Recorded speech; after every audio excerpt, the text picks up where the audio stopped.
À l'approche de Tisha B'Av, on va étudier les sujets qui sont relatifs à la destruction du temple et l'exil d'Israël en Babylonie. Donc on va parler de la destruction du premier Beth Amikdash.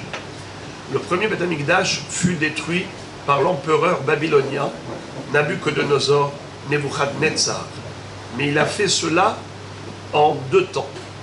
D'abord, il a exilé les Bnei Israël, une partie des Bnei Israël, avec le roi Yechonia, et ensuite un deuxième exil lors de la destruction du temple à l'époque du roi Tzidkiyahu. Alors, je vous lis la Gemara dans Masechet Gittin, Daf Pehet.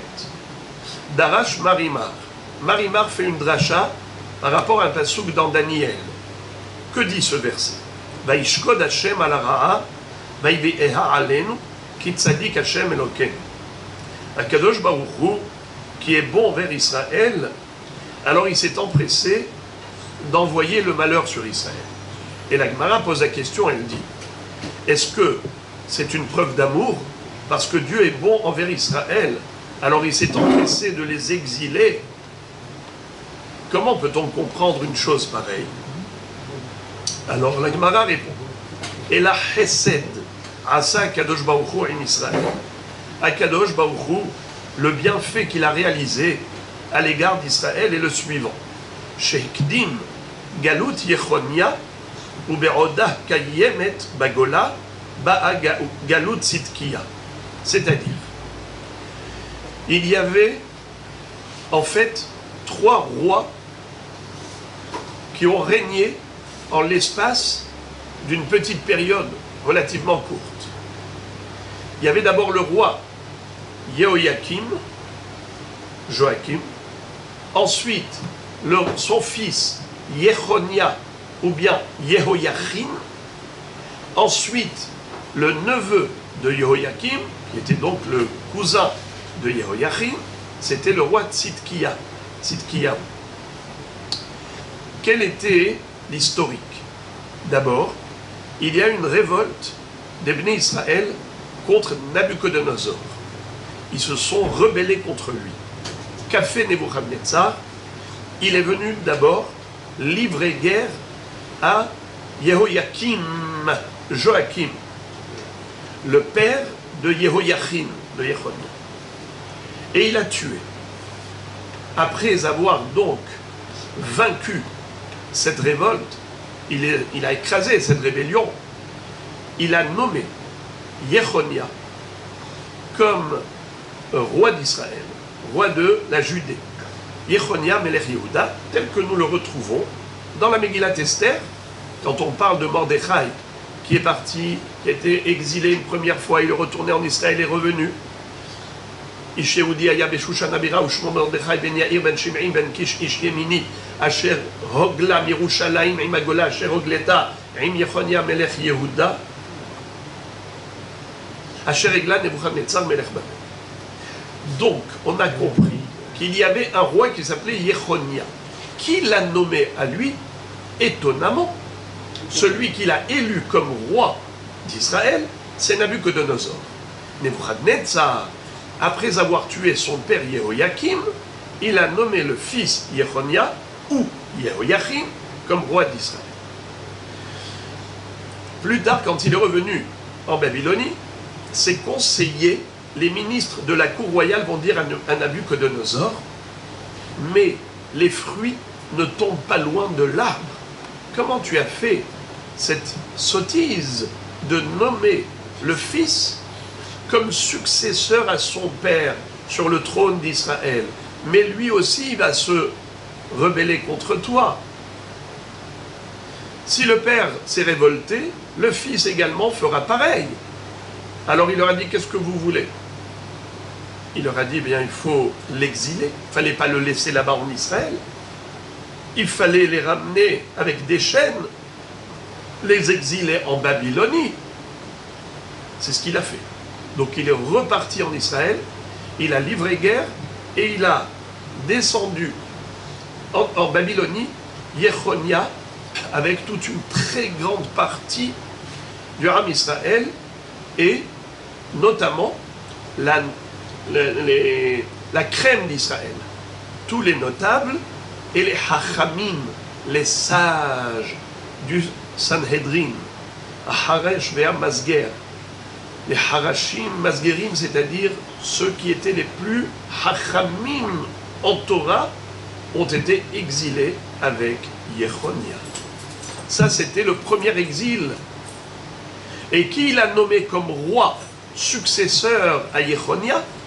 Eh bien, Tzidkia, son cousin. Tzidkia, le neveu de Yehoyakim. Tzidkiaou, plus tard, va être à nouveau combattu par Nabuchodonosor, et c'est à cette époque que le Beth Amikdash sera détruit. Donc, qui va être le roi de Yehuda, contemporain de la destruction du temple? C'est Tzidkiyahu. Donc, je répète, Yehoyakim a été tué parce qu'il s'était rebellé contre Nabuchodonosor. Celui qui lui a succédé, c'est son fils Yechonia, nommé par Nebuchadnezzar comme successeur à son père. Ensuite, Nebuchadnezzar a regretté, et comme ses conseillers lui ont dit, tu as mal fait de mettre le fils à la place du père, les fruits ne tombent pas loin de l'arbre, lui aussi va se révolter contre toi, mieux vaut prévenir que guérir. Donc il est remonté et il a exilé Yechonia avec une grande partie d'Israël, dont, comme j'ai dit, l'élite d'Israël, les plus grands Hachamim et les Ashirim. Ce sont eux qui ont été exilés les premiers en Babylonie.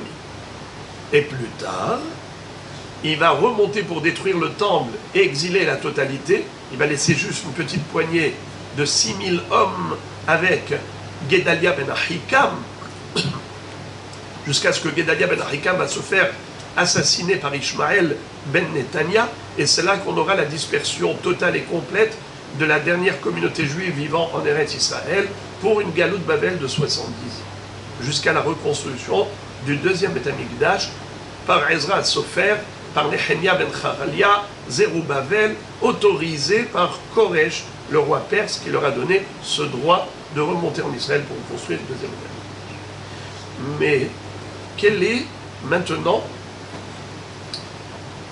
le sens de ce passouk?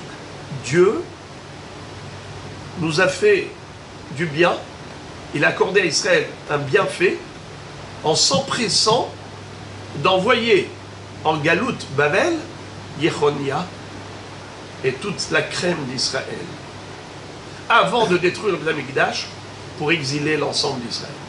Quel est le bienfait par cela? Et là c'est très fort. Mais avant d'y arriver, je voudrais juste ouvrir une parenthèse pour vous dire pourquoi le roi Nabuchodonosor a décidé d'aller livrer guerre à Tzidkiyahu, contemporain de la destruction du temple. Ce roi que lui-même avait nommé à la suite de Yechonia, de Yehoyachim. Pourquoi? Qu'est-ce qui s'est passé? Figurez-vous que Tzidkiyahu avait surpris l'empereur babylonien Nabuchodonosor en train de manger un lapin vivant. Ça veut dire que quand la Torah interdit le Ever Min Hayy de manger une bête vivante, c'est-à-dire même si par exemple le bonhomme il prend une vache ou un poulet, il lui coupe une patte et après il va cuire la pâte, il va faire un barbecue où il le met dans le four, cette pâte est interdite. Pourquoi? C'est Ever Min Hayy, c'est un membre d'une bête vivante. Il faut d'abord faire la shrita et ensuite manger, et non pas retirer le membre d'une bête vivante.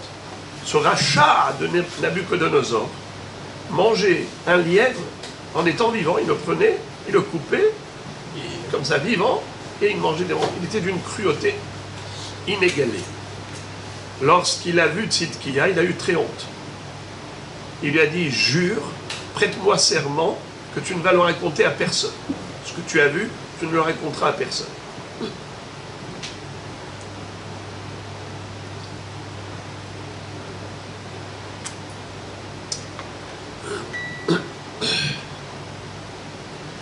Lorsque plus tard, malheureusement, Tzidkiya a fait Atarat Nedarim ou Shvuot, et il a raconté ce qu'il avait vu pour dénigrer Nabucodonosor, et bien plus tard c'est parvenu aux oreilles de Nebuchadnezzar.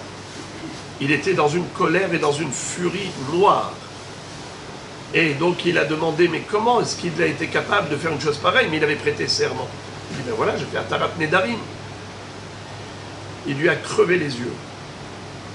Et il a égorgé ses enfants devant lui. Des choses effroyables, épouvantables, qu'il lui a infligées.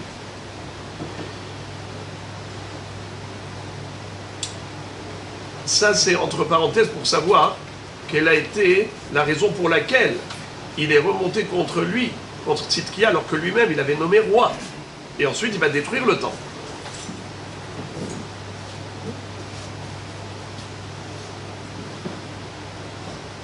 Mais d'abord, que dit la Gemara à ce propos? Quel était le bienfait divin par le fait que la galoute s'est faite en 2 fois? D'abord, galoute à l'époque de Yechonia, et ensuite galoute à l'époque de Tzidkia, lors de la destruction du temple. Quel est le bienfait par le fait que ce soit fait en 2 fois? Alors écoutez ce que nous dit la Gemara. C'est que Akadosh Baruch Hu, ce qu'il a fait, c'est qu'il a envoyé les plus grands Hachamim d'Eretz Israël en Babylonie. Et qu'est-ce qu'ils ont fait là-bas, quand ils sont arrivés d'après vous? Ils ont ouvert des bâtés midrashot, des bâtés knessiyot, des yeshivot de Torah. Quand les Bnei Israël sont arrivés en masse plus tard, il y avait déjà toute l'infrastructure spirituelle. Il y avait déjà tout ce qu'il fallait pour accueillir le Ham Israël et les intégrer directement dans les Mekomot Torah. Alors que si, d'emblée, ils étaient tous arrivés en même temps en galoute, eh bien, il n'y avait rien. Le peuple se serait dispersé jusqu'à ce que les Hachamim aient eu le temps d'organiser des bâtés midrashot, bâtés knessiot. En attendant, eh bien, il y a l'assimilation. En attendant, il y a déjà le mal est fait, en quelque sorte. Alors là, Akadosh Baruch Hu a préservé la Torah d'Israël en faisant que le premier malheur est arrivé plus tôt que le deuxième malheur. Avant la destruction du temple et la galoute, l'exil de la majorité d'Israël, il y avait déjà la minorité, mais c'était la noblesse d'Israël qui était déjà exilée pour créer l'infrastructure accueillante, spirituellement parlant, les autres exils, pour préserver la Torah. Alors, figurez-vous, Rabotai, qu'au moment de la destruction du temple, qu'est-ce qui va se passer? Akadosh Baruch Hu, il va induire en erreur Nebuchadnezzar, Yirmiyah Navi. Yirmiyah Navi, lui, Akadosh Baruch Hu lui demande d'aller à Hamatot pour acheter un champ, un sadé, chez son oncle qui s'appelait Hanamel. Et pourquoi Akadosh Baruch Hu lui fait ça? Parce que Hachem ne veut pas détruire le Beth Amikdash devant Yirmiyah, en présence de Yirmiyah à Jérusalem.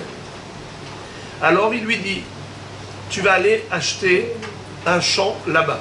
Mais il avait déjà annoncé la destruction du Beth Amikdash. Lui-même avait déjà prophétisé la destruction de Jérusalem. Et Akadosh Baruch Hu lui dit, mais ils reviendront un jour.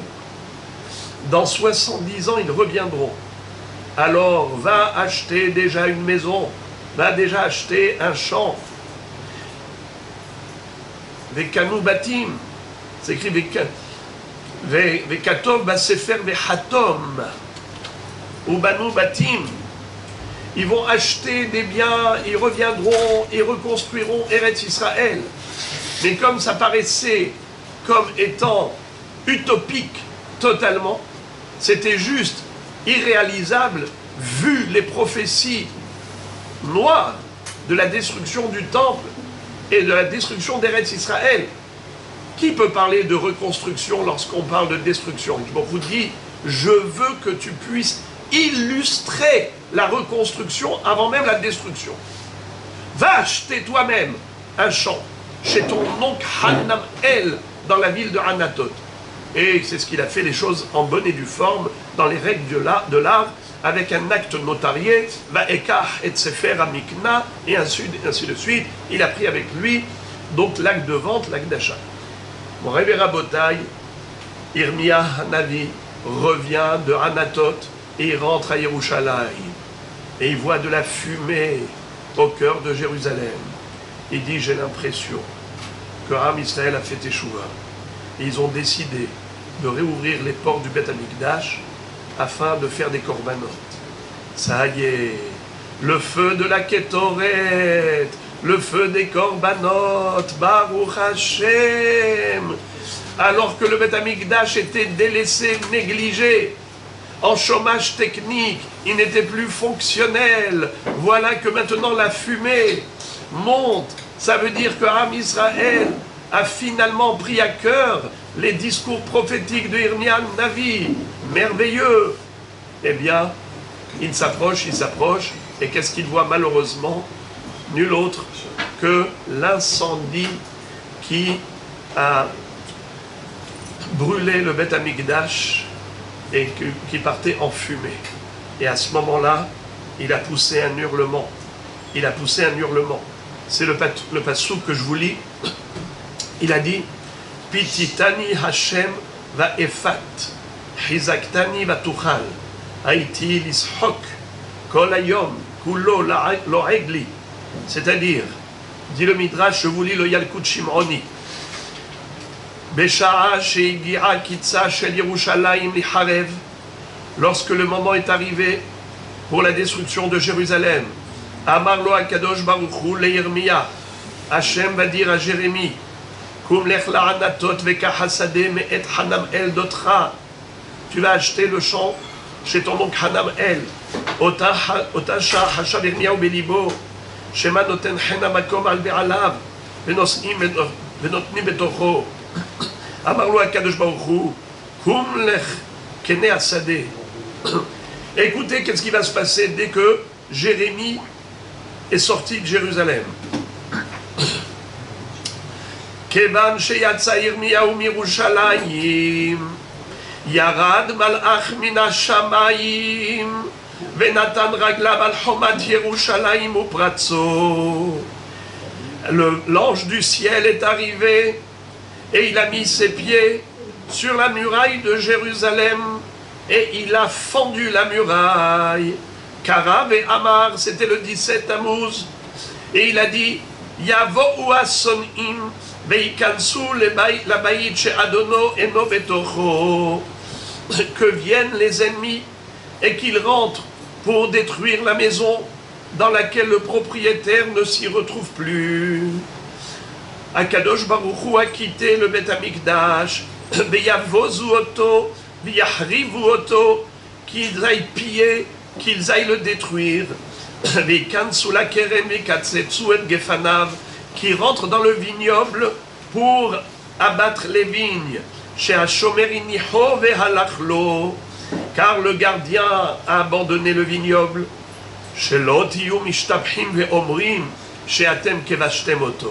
que vous ne puissiez pas vous glorifier en disant, c'est vous qui avez conquis le Beth Amikdash, c'est vous qui avez conquis Jérusalem. Kiria Kevusha Kavashtem, une ville déjà conquise, vous avez conquis, car Dieu vous l'a déjà ouverte et exposée, il l'a mise à votre portée. Am Haru Garaktem, vous avez tué un peuple déjà mort, vous avez moulu de la farine déjà moulue. Baouasonim Vekavru Bima Shelahem Beharabaït, les ennemis sont venus et ont installé leur estrade au milieu du mont du temple. Makom Shehaya Shlomo Amelech Yoshev Venotel Etza Min Hazekenim, là où Shlomo Amelech organisait des réunions du comité de grande instance pour aller prendre conseil auprès de Zekenim, Misham Shenishtachlel Bet Amikdash, de là-bas où on avait construit le Beth Amikdash et qu'on l'avait embelli, Sham yashvu ason'im venatlu etza ve'ach lisrof bet hamikdash. C'est là-bas même où se sont réunis les Réchaïm de Nebuchadnezzar et ses conseillers pour réfléchir comment détruire et incendier le Bet Hamidrash.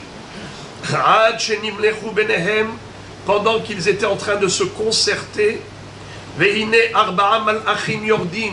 voilà que 4 anges descendent du ciel, et dans leurs mains 4 torches de feu.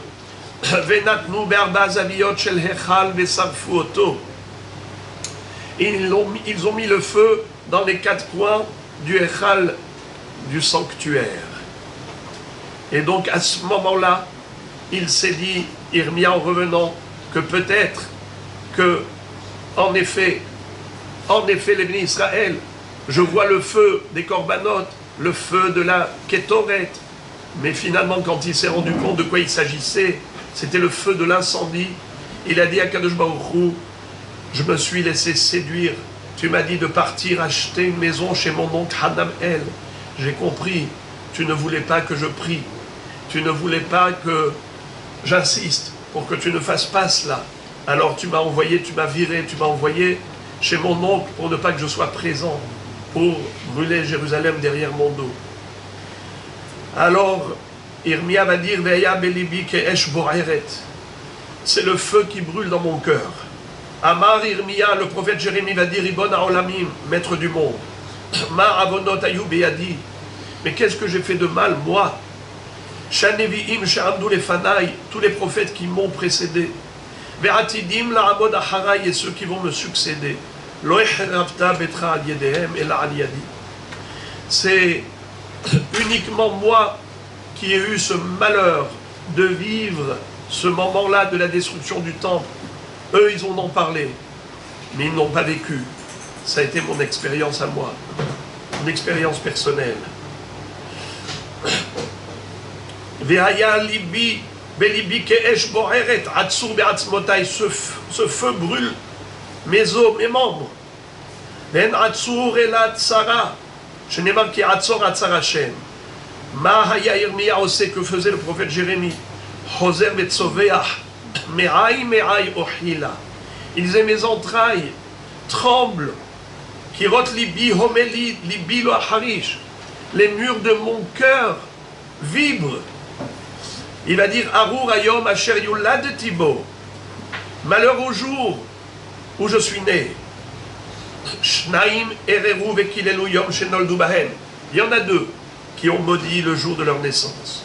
Iov et Irmia. Iov et Jérémie. Iov a dit, Yov adiom ivaledbo, qu'il disparaît ce jour durant lequel je suis né.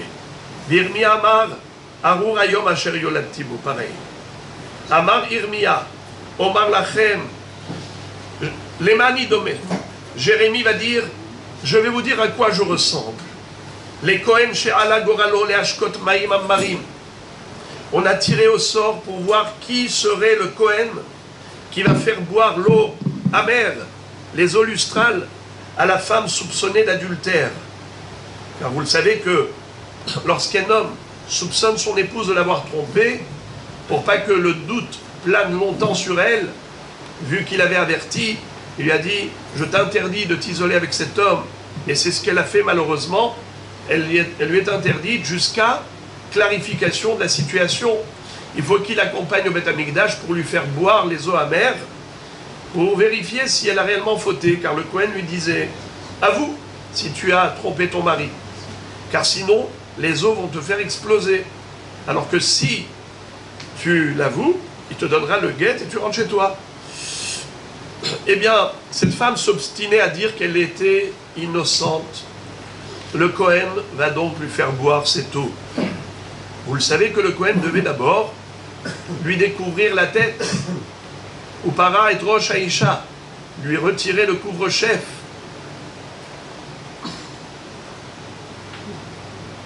Le Kohen arrive pour lui donner à boire. Vekiru haïcha etzlo para et rosha, au pirsem serara, natal akos le ashkoto, nistakelba. Vera'a shei imo. Le Kohen s'apprête à lui donner à boire, et quand il lui a retiré le voile, il voit que c'est qui cette femme?